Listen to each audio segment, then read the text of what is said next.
What is going on? Y'all already know it's your boy Morbius. Today is Tuesday, which I know what that means. Another episode of Comic Relief. I'm excited. Hope you guys are excited. Let's get into it.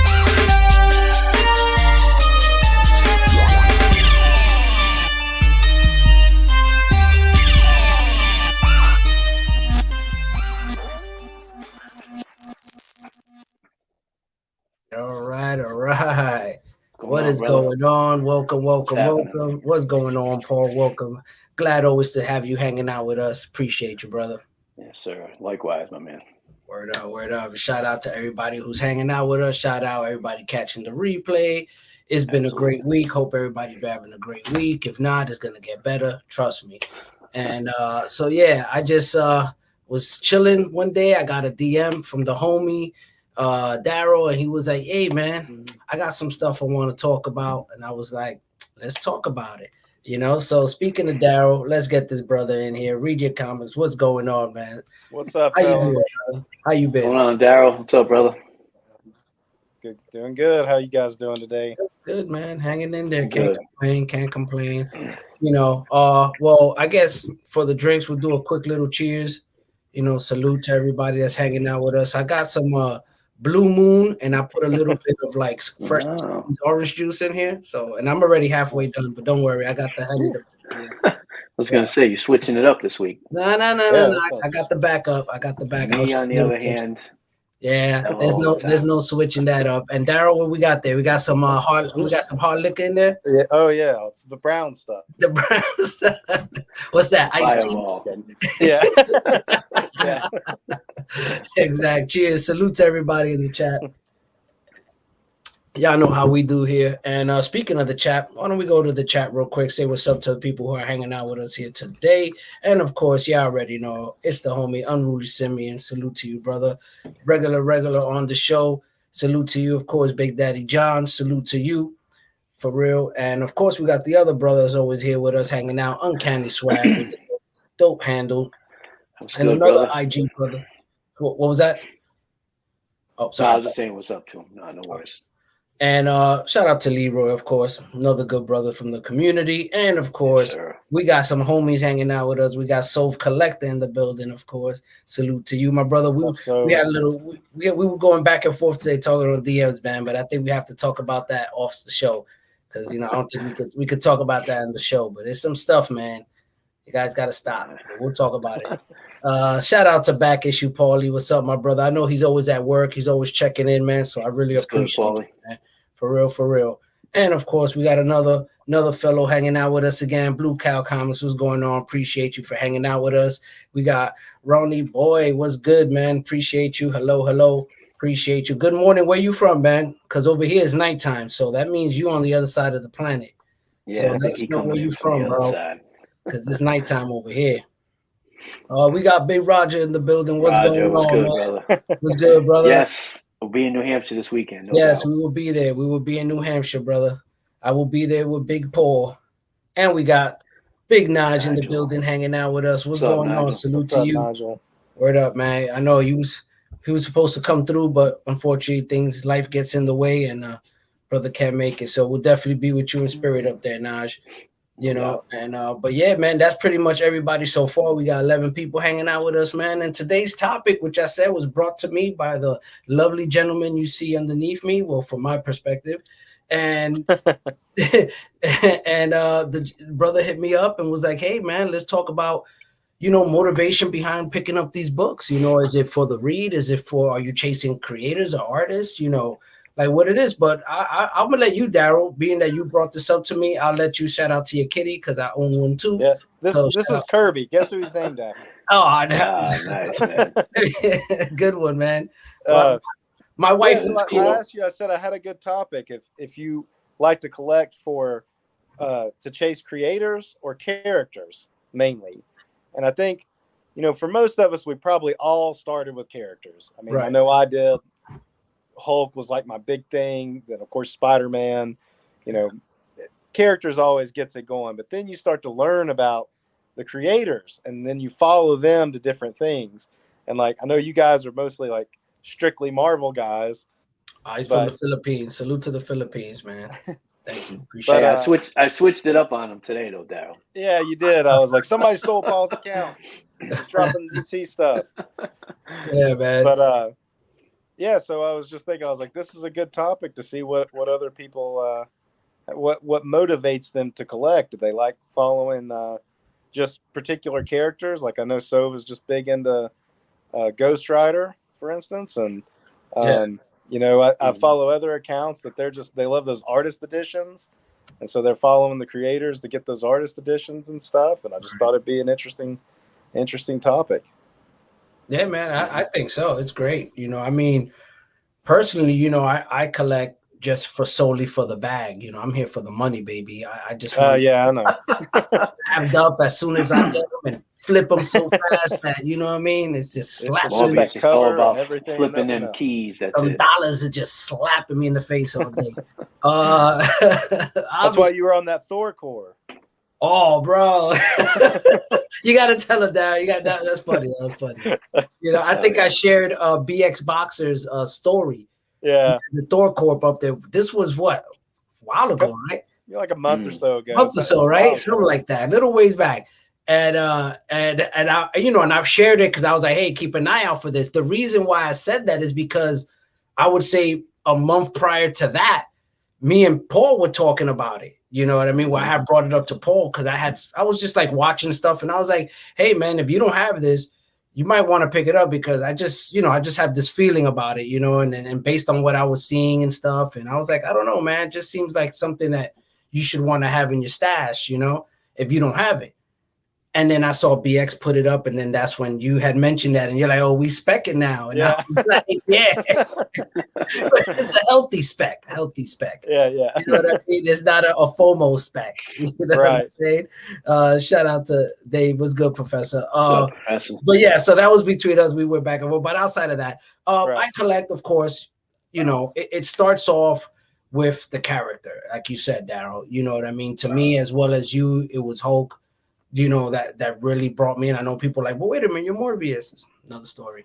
So, you know, Hulk is my guy. You know what I mean? And then that led me to learn more about Hulk, which then now you start to build that relationship where you start to get more in depth with this character. And then it's not just about the powers, you know, or what they can do. Is more of them themselves as they develop and as you read them. You know, I think that is what really drives that, you know, force of picking something up, you know. And then of course you have those side ones where you're just like, let's say like with me, I know Paul and part of yourselves, where you see a nice Alex Ross cover, or, you know, you're just going to pick that up, even though you're not really collecting that run per se or something, because it's just and you know, every time you see this artist, you're like, man, I'm going to pick one of his covers up because it's just such great work, you know. So I think, for a lot of people I know were saying online, they were like, oh yeah, this goes both ways. You know, people like both, you know, but there are people out there who don't collect for neither of that, you know, and I had mentioned it when I started, you know, joking around, but,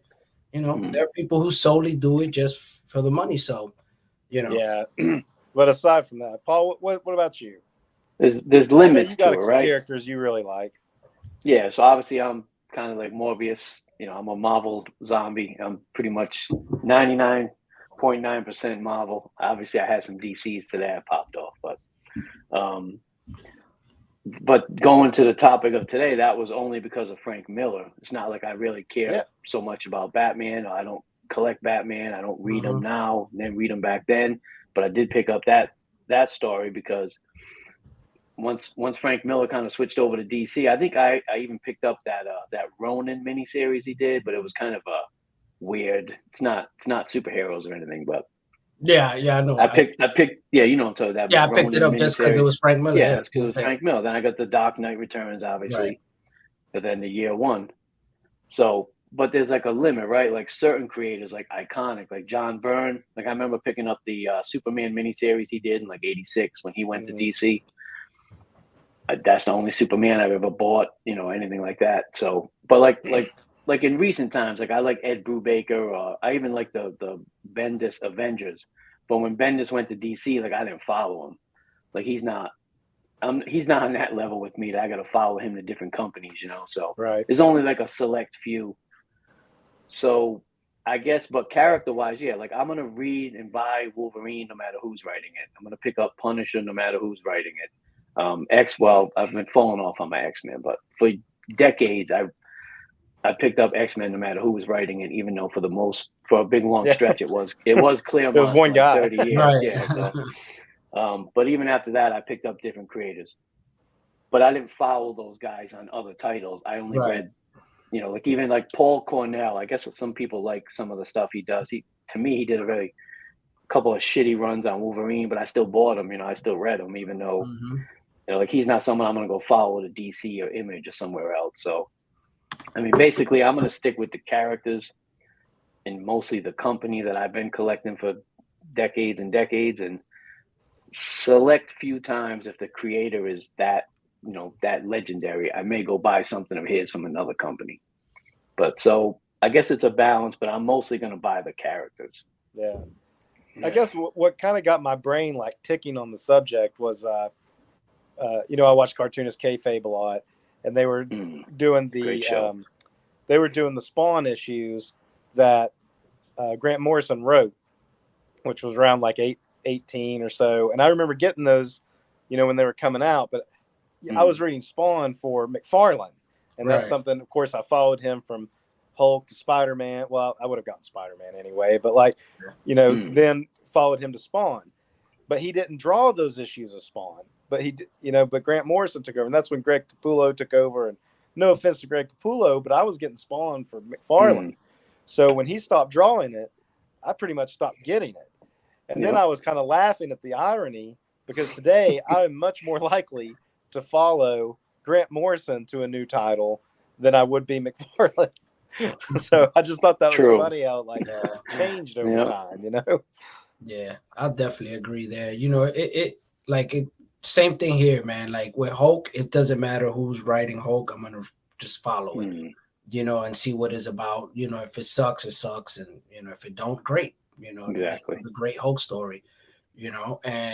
But then there are other characters where, I'll be finicky about who's actually writing them, because they're not like really my top tier characters. So then I would be like, wait a minute, who's writing this, who's drawing this, and and it's like, if I'm not feeling it, I might not pick it up, because I already, based on track record, if I don't feel, I might give it a shot, but then it's like, But I think when it comes to those top tier characters, like what PJ was saying, like, I picked up the Punisher, the Wolverines, like all those Hulks and Spider-Mans, like I said, I had to force myself right when I was stopping this final Spider-Man Volume 5 run. It ended, right? I said it a few shows back where I stopped the run, and then there was only like a few issues left, and I'm like, great, thank you. At least I'm not missing out on anything. You got that jumping off point. Right. I ended it right at the good drop off point. Perfect. Yeah. When Spencer came on, it was like, it went downhill, but it was like I still had to get it, of course, because it's Spider-Man and I had to complete it. But gotta keep the run complete, see that mentality is tough to break. Gotta keep it complete. So I'm hoping,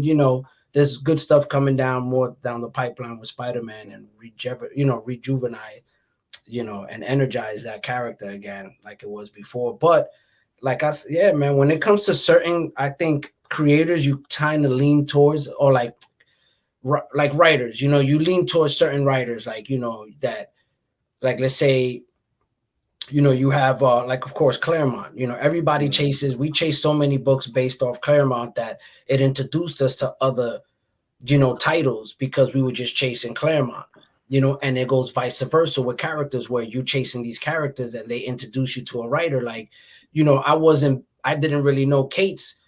I was picking up the whole, because Thanos, I was a big Thanos guy. So when he came out with the new Thanos run, I was like, who's this Cates guy? You know what I mean? Like, what's this about? And he knocked it out the park. That now I was looking forward to him when he did Immortal Hulk. I was like, oh, this is freaking awesome. And then now doing the next volume of Hulk, it was like, okay, even though I still haven't read it, guys, if y'all read it, please don't say that I haven't read it yet. I'm picking up the issues, but I haven't read it yet. So I haven't heard nothing bad. I haven't heard nothing good. I don't know what's going on, so I'm hoping it holds up. But that's a perfect example right there, where, I didn't know who Cates was until, that Thanos run. And it just was like, oh God, like, this guy is so cool. Like, now I just want to see what else he could do. And then what he did with Immortal Hulk was great, you know, for that skit that he was doing it for, you know. So, and then of course he did, what was it, Silver Surfer Black, right? Was it Yeah, right? he did Thor. He had run on Thor. Thor too. So it was just, he kept knocking it out, you know. But you know, it's like those are one of those cases where a character will lead you to a writer, you know, and you just get like, holy snap, I never know this person existed until, because of my character led me to that writer, or vice versa. So I think that's the cool thing about it too, is that, you know, it goes both ways. Yeah, definitely. There's definitely, like you said, if you like a character like the Hulk a lot, and some writer that you never heard of takes it on, you're like, who is this writer or artist even? Artist, right? And you're like, who is this writer? Especially writers, because they just do more, especially these days, than, you know, most artists are just one book at a time.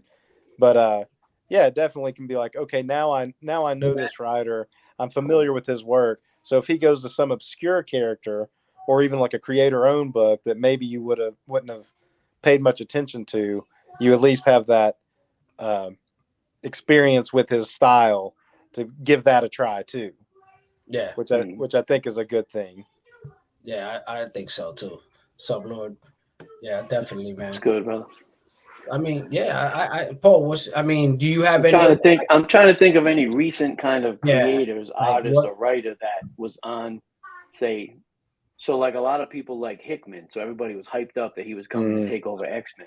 And as a longtime big X-Men fan, I mean, I was kind of a little bit let down by it all, to be honest with you. So I didn't finish it, but I like the start of it. I mean, like the House of X, started well. Powers of X or Powers of 10, however they call it. Those two minis were kind of cool, and I was hoping it was going to be more of a launching into some other cool stuff, but it just kind of. I think the what the hell was the big massive crossover they did? The House of Swords, maybe, or something. It was just corny. I just wasn't into it. So that's when I kind of started to check out. So I'm just trying to think, though. There's really not too many modern.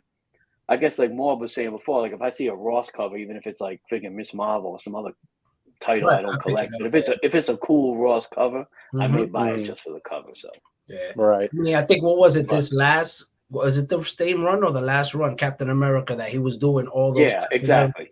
So I picked them all up. To mention. Yeah, so I'm a big and I didn't read it. I didn't buy this last volume. I did buy it because of the Ross covers. I haven't read one single issue of it though. So I have not read it. Don't care to either. It's bad. That's bad, guys. Yeah, I mean, I haven't heard a lot of good things about it. I don't.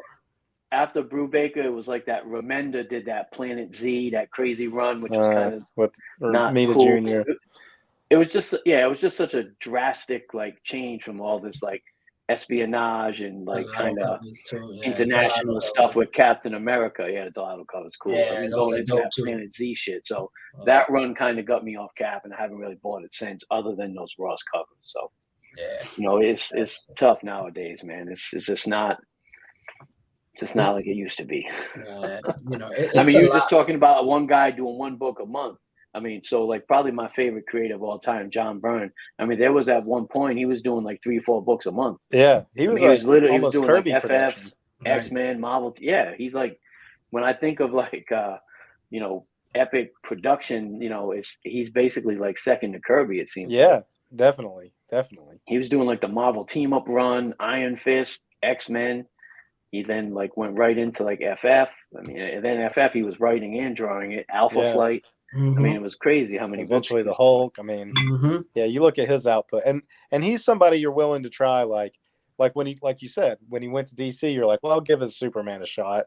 And I know, Justin. I know. I didn't get the Yankees out of him. I'm in Tennessee. I'm not going to root for the Yankees. He got the Nashville Predators hat or something. But my area grew up as Braves fans, but I'm not really into baseball. True. But that's where my like family was like kind of into. But we'll get off the baseball because I can't really talk it too much. Yankees haven't had really too hot of a start, so it's not much to talk about. Losing 2 to the Orioles, but I guess something too that had kind of got me on the topic was thinking like, you know, all these guys like McFarlane on the Hulk, and then on Spider-Man, and Jim Lee on X-Men, and you're definitely willing to like give them a shot when they all broke off and started Image Comics. I don't know. Like I bought all the Image books too. I mean, you know, exactly. And I mean, most of them are garbage. I mean, the art's okay. Like, they were good, but like none of those stories held up today. Like, could you? No. How much of that stuff could you point to and be like, "Oh, I remember what happened in that issue"? Mm. You know, you remember Wildcats number 6? Yeah, right. No. Remember Ripclaw? Remember Youngbloods 10? That shit. Like, no. Like, can you even name most of the characters? You know, exactly. I could just give you the team, affiliations. That's it. How about before that though? So when they were still at Marvel though, when like McFarlane got his own Spider-Man, the #1, did you like his writing on that? I mean, the first story arc with like, was it Calypso and the Lizard? I've reread it kind of within the last couple of years. I went back and reread it, and no, it's not that good. But man, did I love it when it came out as a kid. Oh yeah, when it came out, it was the best shit. I just thought it was like the most like, especially when he had Craven come back with like half his face. I mean, I think it was just like hallucination. But I mean, stuff like that, just it was written for like 12-year-old, like 13-year-old. Yeah, I mean at the time, but the storyline with Wolverine and the Wendigo was actually pretty good. Actually, he did pretty good. But even like X-Force by Liefeld, I mean, like any of those stories hold up for you? Like, who would read them today and be like, this is some quality writing, right? Nobody. Yeah. So, but we all bought them, right? I mean, those are like some of the biggest selling comic books of all time, right? And they're still desired, like people still want to put that X New Mutants and early X-Force run together, But when you go back and look at it, like really, I don't. I still have it. I feel like as a mutant fan, I kind of need to have that run, even though. I'm not gonna lie. At the time, I liked it. Right. I completed my New Mutant run. That is full complete. But X Factor, like after like freaking X-Force, I'm sorry, X-Force. It was done like after like issue like 60 something. I stopped. I was just like, I can't no more. You made it longer than most, I think. I was like, I'm done. I think I made it to like number 16 with that sideways McFarlane. Yeah. Oh yeah. The crossover with it's a crossover Spider-Man. with another Spider-Man. McFarlane Spider-Man. Yeah. No. That was McFarlane's big send-off. Remember, it was my brother, me and him collected together. So it was just him adding to it, me adding to it, him adding to it. So until eventually he stopped, and then I kept going, and I'm like, I can't keep this up. I was like, I'm done. I need to spend my money on Wolverine, on Punisher. I don't think I went more than 2 or 3 deep on any Image book. It was like, bought the first couple issues. It was kind of just whack stories, and the art was still beautiful because it was McFarlane Lee. But I'm gonna say the only run that I could say that will held up to this day, well, not to this day, but I think the Spawn run was, I think, my biggest image run. Was Spawn. From Image. I think that's probably everybody. That was the biggest one, man. Because it was just so cool, and it was just dope, and not every time it was great, but it did have its moments. So said he didn't make it past issue 1 of Spawn. Well, what was smart about McFarlane doing that though is like, I think McFarlane realized his weakness as a writer like real early on, and so what did he do? He recruited Alan Moore, Neil Gaiman, Dave Sims, Frank Miller to like come and do like an issue each, and then like those guys really contributed like the core of like Spawn's like backstory. And then after that, McFarlane kind of like rolled with it a little bit more. And then eventually he got Grant Morrison to do that little run that he did like 3 issues.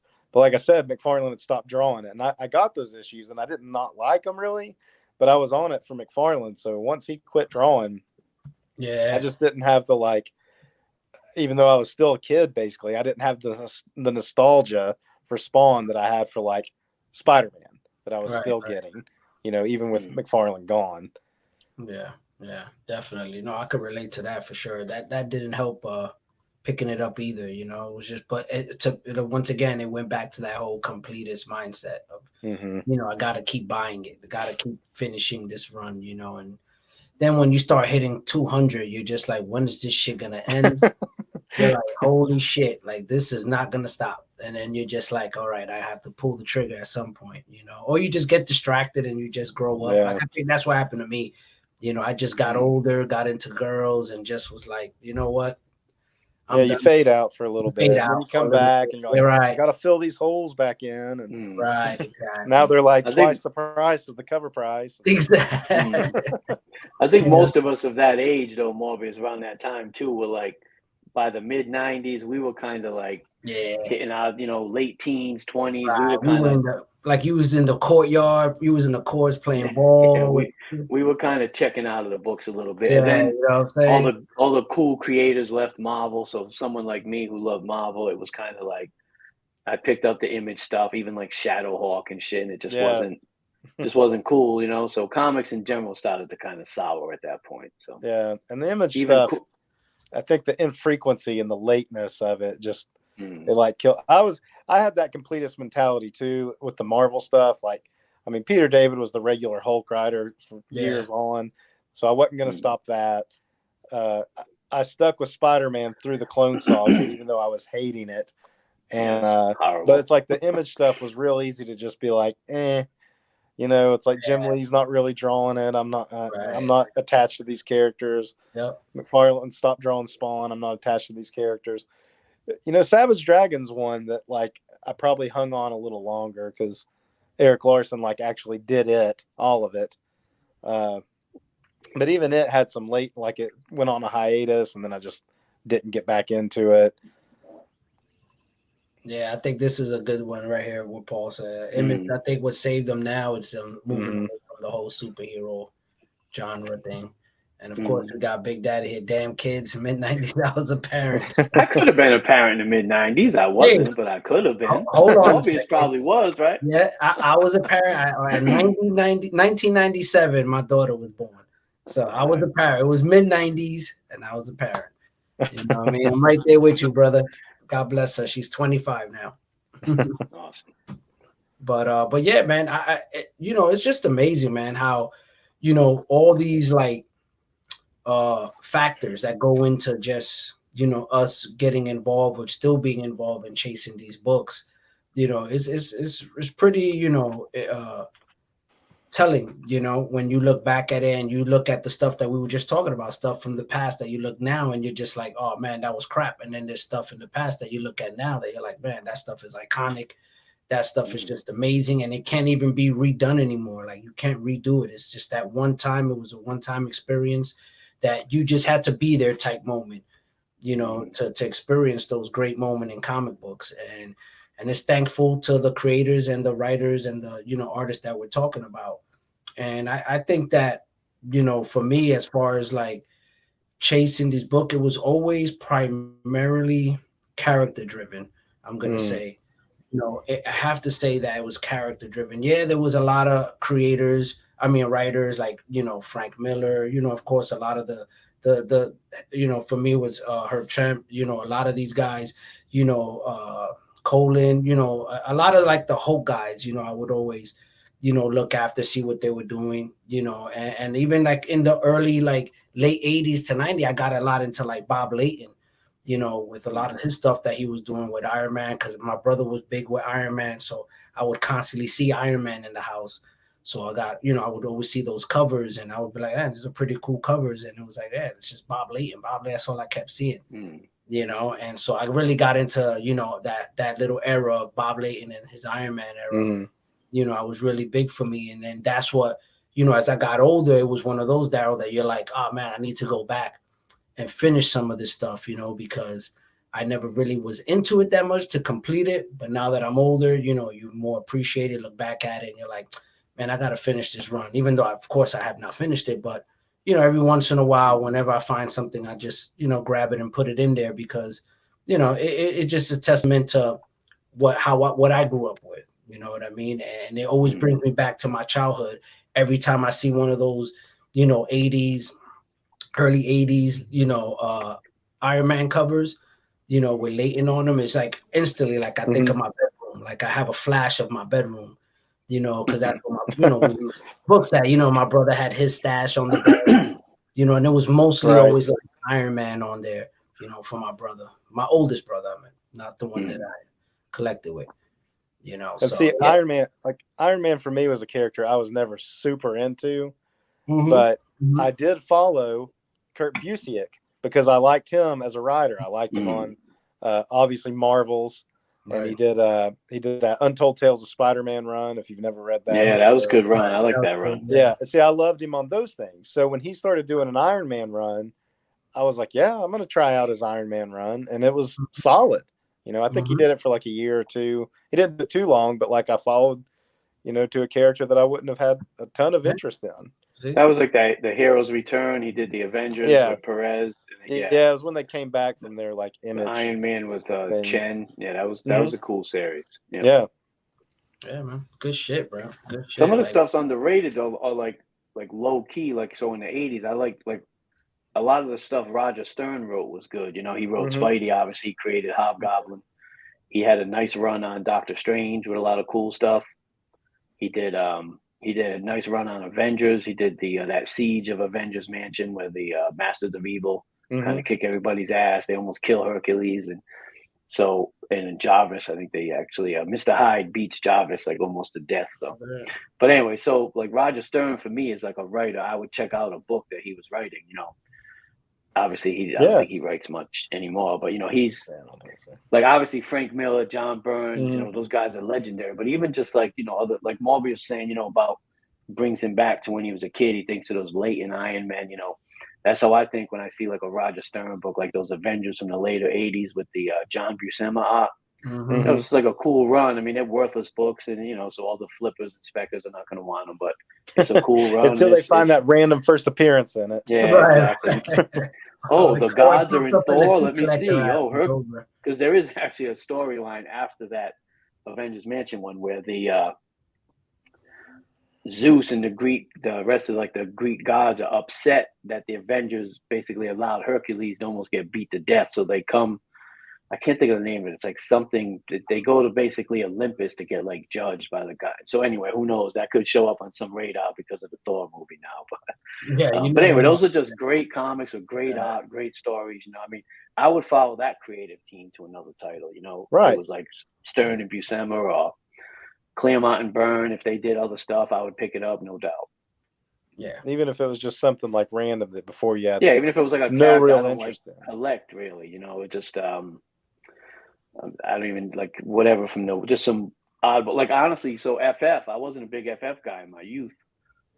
I didn't really pick up on the Byrne run. He was kind of off the book by the time I kind of was like heavy into collecting. So I didn't pick any of that stuff off the shelf.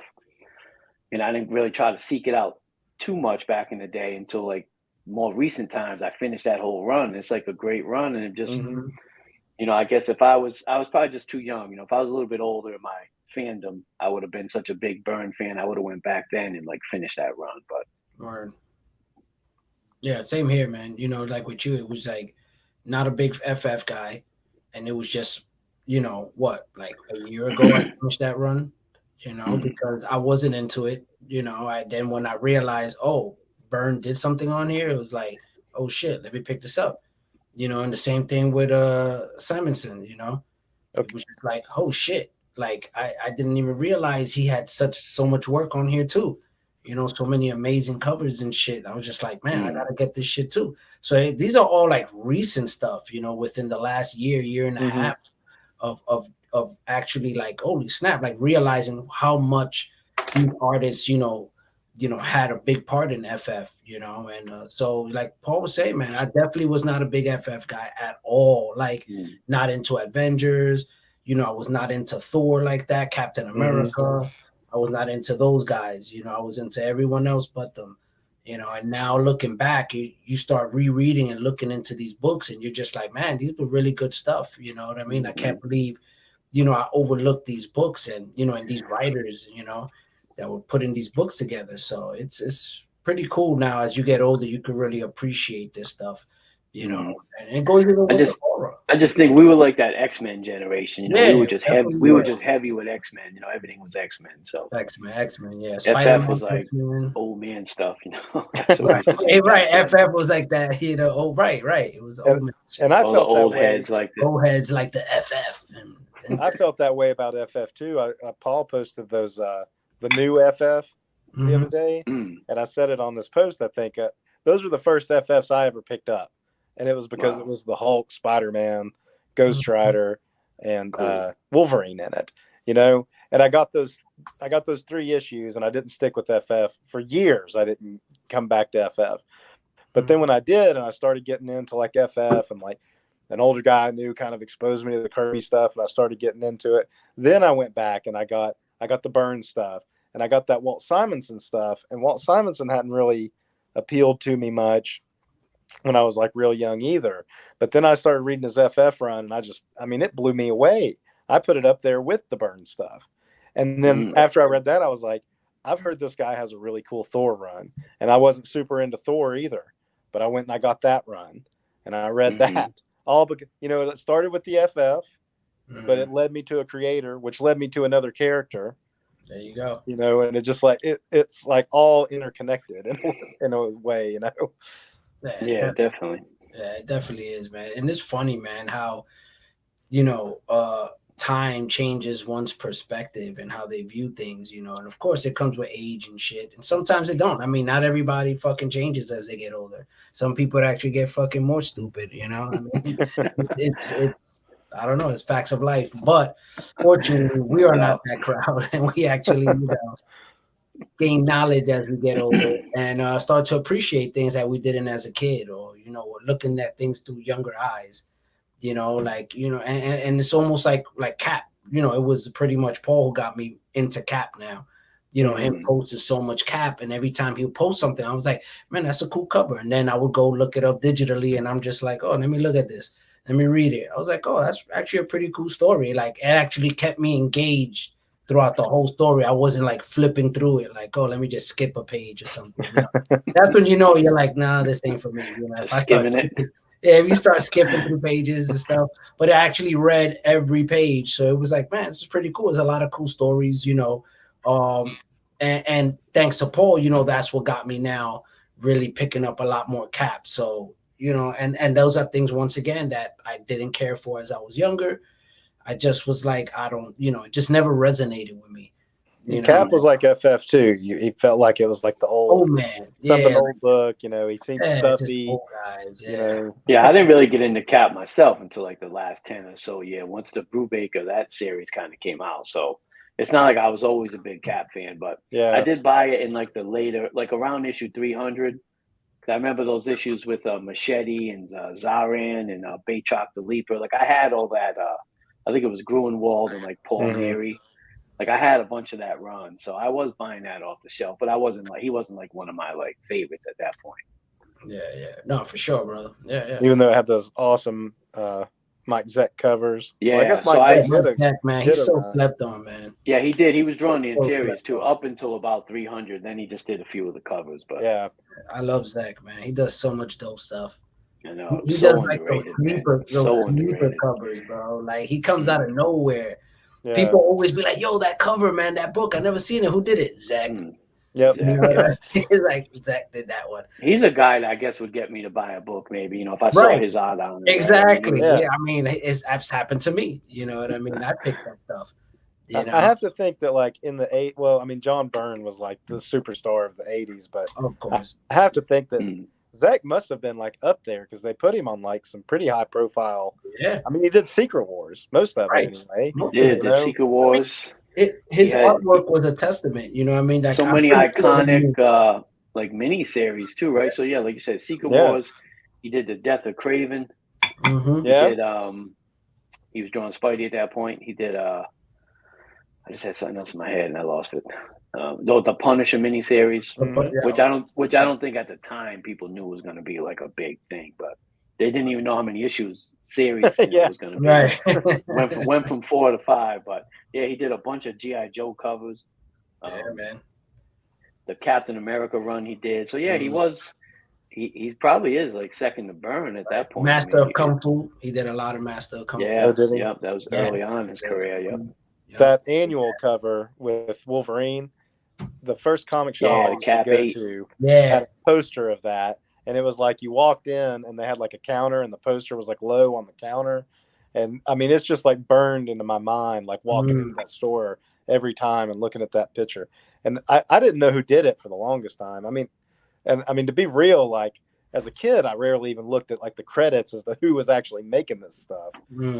I would say McFarlane was probably the first like creator that I really was like, who is this guy and what else is he doing? And then I kind of like learned more about, you know, everybody else as it went along. But before you just buy a comic, you're like, I'm just reading this for Spider-Man. Like, I don't really care who made it. Spider-Man at that point, I was reading like monthly, picking up every month. So I must admit, early on, I was a little disappointed there was no more Ron Friends because I loved his art. He had like that throwback Ditko-y kind of style, the way he drew Spider-Man. Yeah. Then McFarlane came out with the weird webbing with all like the circles around it and shit. So at first, he took a second to like, all right, this is pretty cool, I guess. You know, then Venom, Spidey 300, and I was like, all right, he's funny. I guess I'm in. For me, one of the first like artists that got me like young, that I was just like, man, this guy is sick. And I guess it was because of my older brother too, because he was an artist. He still is, you know, he does great work, but he would always draw his work, which was Jim Lee. And he just, Jim Lee just got me, you know what I mean? Like he just like sucked me right in. And then that started down that hole where I started to now really focus on who's drawing this. You know, that's what got me into, okay, who drew this? You know what I mean? And then I started going into all these other artists, and it was just like a snowball effect, you know? And then that's when, you know, you had so many artists coming down the pipeline that were new, that it kind of like, that's what kind of drove me into like this whole like, oh man, artists, like the artists, and you need to focus on the art. Like the writers are great, but artistry, man, like, that's where like the superstar artists. All these guys, you know, and you know, and I think like that to me was Jim Lee. You know, that was what kicked off the concept of understanding who drew this. Like, you know what I mean? Like, and then you want to do your homework every time you pick up a book and you go look, all right, artists, you know what I mean? Cover artists, the artists, you know, and then you start looking into everything, inker, writer, you know, that's what kind of started the ball with me. It was Jim Lee. And I can't say what year it was, but I'm pretty sure I was probably like roughly around maybe 11, 12 years old, where it just started to, you know, trigger in my head, you know, reading these X-Men, seeing my brother drawing it. Because you're looking at he drawing it, like who's this guy that my brother was drawing? You know, it was something like that. You know, X-Men had a epic like. I mean, you're talking like Cockrum to Byrne. Cockrum came back briefly. Yeah, Cockrum, Jr., right. Mark Silvestri, Jim Lee, Will. Don't leave out Paul Smith. I need a punch for that. You're right. He too brief though. It was way too brief. It was brief, but man, it's some of his are just beautiful. Yeah, no, I wish he would have stayed. I mean, I prefer him to Romita Jr., but actually speaking of him, he did the Doctor Strange with Roger Stern. I agree with what Professor. Yeah, true. I'm big on that. Like, you know, you had Sanat, he did great work. You know what I mean? But keep this fucking clown away from me. He fucking ruined Kirby shit. He fucking, y'all know who I'm talking about. Come on. Yeah, you goddamn right, bro. This guy ruined a lot of Kirby stuff, man. Erased so much. This is why I got into an argument, not an argument, I would say a heavy debate with one of my closest friends, because he always would be like, yo, but look at look at his work. And I'm like, yeah, but who inked it? You got to understand that if you go look at his original pencil, it's nowhere near what the finished product was. You had so much detail. Yeah. You know what I mean? So much going, especially when he drew like buildings, you know, and he had a lot more character effects, like a lot more facial features that he would draw. And then fucking Coletta comes, erase everything. You see a stupid little line, a 9 for a nose, and a fucking mouth like he did on Thor all the time. Like he just made Thor look like squibbly lines for a face.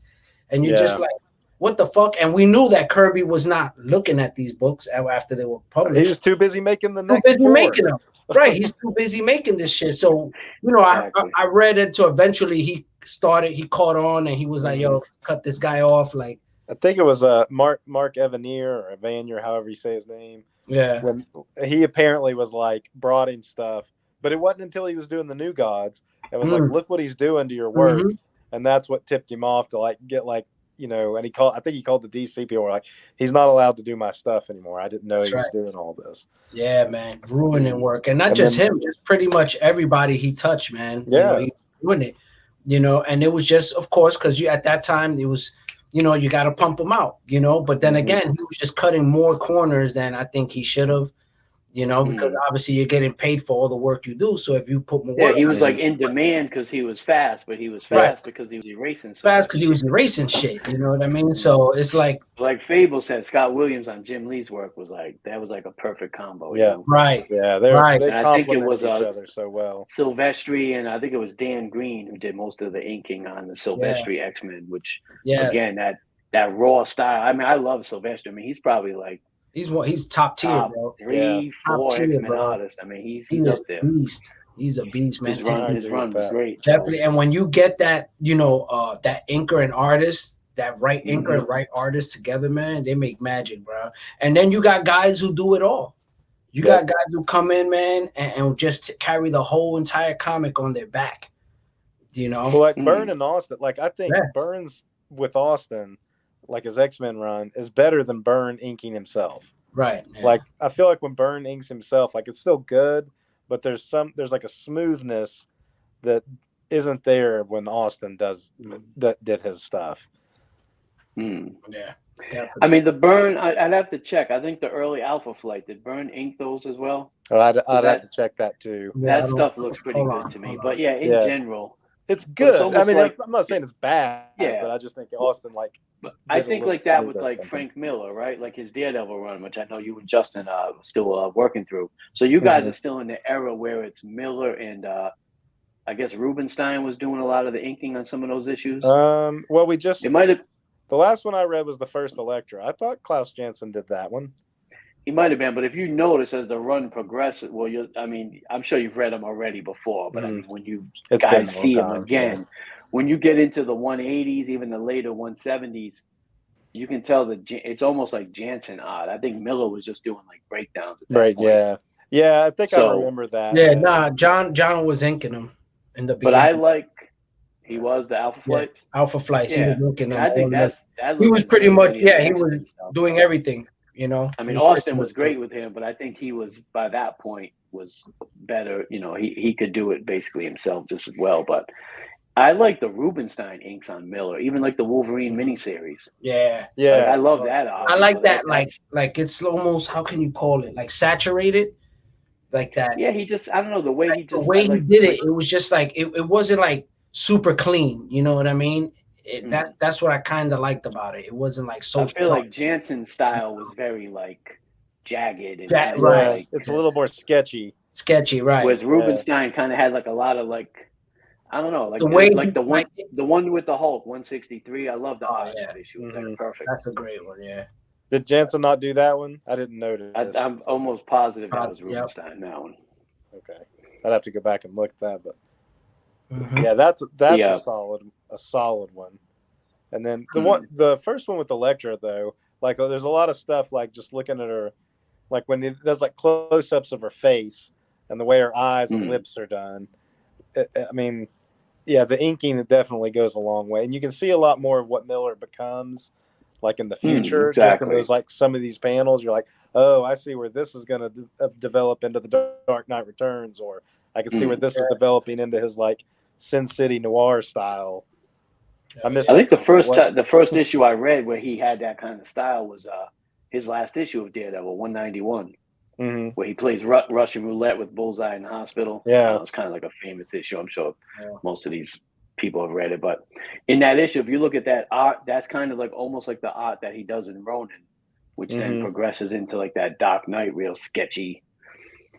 You know, that kind of sketchy style. So me personally, I started to not like that art as much. You know, I prefer like the early Daredevil and the Wolverine miniseries kind of Miller art as opposed to like the style he kind of like the Sin City stuff. I mean, it's, you know, it's good, it's cool, I guess, but I've never read Ronin, but do you all follow Flip Through Comics? He posted he posted the artist edition a little bit ago. Oh yeah, cool. Like it was just like so much more detailed than like what I've ever seen when I've just picked up the trade and flipped through it or something. And I've come so close to just buying it and reading it many times, but I always end up putting it back. I don't know, probably because it's not a character that I'm like. Yeah, right. Exactly. I recall it being kind of as a kid, I remember thinking of it as kind of a tough read. You know, it was kind of it was very dense, like just not. Wasn't superheroes, you know. I was all about superheroes back then. I guess I still am. What's up, Ian? So it was hard for me back then to read something that wasn't really superhero oriented. What up, Rage? Rage was good, brother. Yeah, man. Yeah, definitely, man. I don't know, man. I think that this was great topic to talk about. I thought this was very informative, and it's just fun to talk about these things, man. You know, because it just brings you back. You know, it really takes you on a ride. You know, and it just helps you to just get that nostalgic feeling of when, you know, all those books that we started picking up based on, like I said, you know, you reminded me, it was like Jim Lee for me, you know what I mean? It was Todd for you, and, you know, and it's just different for everybody, you know, and we all have these different experiences that lead back to the same equation, you know, comic books, you know, and the love for comic books. And, so yeah, man, I think it's this, you know, if you are chasing books, man, and you're doing it based on the character, you're doing it based on, you know, the writing or even the artwork, man, I think, you know, there's no wrong way when it comes to that. You know, if those, you know, those specifics right there, I believe there is no wrong way, because there are wrong ways, believe me, but that's another show. We'll not talk about it on this show, but there are wrong ways. No doubt. People say there's no wrong way to collect. Yes, there is, people. Yes, there is. Yes, there is. And so, but yeah, man, guys, I think this was great. Darell, I appreciate you, you know, for reaching out, you know, and coming up with and reaching out to want to talk about this, because I think it's something that's great. I know a lot of people enjoy, you know, having these conversations, and it's definitely a breath of fresh air for the show. You know, because usually right now we would be like, you know, at each other's throat. You know, too much agreement. Yeah, like we're all agreeing right now. Like all three of us agreeing on stuff. Like, well, I mean, really, what's the other side gonna be? Right, you can't really disagree on this too much. So I think that today's show was definitely creator whore. I just buy whatever book McFarlane does. I mean, okay, if you want to be that way, I guess, you know. I'm a whore. I'm like an Alex Ross whore, a cover whore. I guess. Well, I'm an Alex Ross cover whore too. So I can't. This is Alex Ross right up here. Right there, right. This is Alex Ross and John Romita. Nice. Oh, wait a minute. Hold on a second. We got two Darrells. We got two Darrells coming in here. Which one is what? Which one is that? Green Goblin? Oh, I see that. Oh, like Spidey 39. Hold on, don't move. Hold on, don't. Take, I guess. Oh, there it is. There it is. Yes. Oh, okay. Yes. This is one of the covers he did. Mm-hmm. Yes, this is the cover from, what is this, volume 3? I don't know when they used it as a cover. It's like a sign. It's got a John Romita. Can you see that? Yes. Oh, I see that. Oh, that's like a special over here. Yeah, this was like there's a cover very similar to that. Very similar to that. I mean, they probably used it as a cover at some point. Yeah, I mean, I know that's probably not exactly it, but it's the same scenery, the same, you know, setup. I believe that was volume 3. Setup. I believe that was volume 3.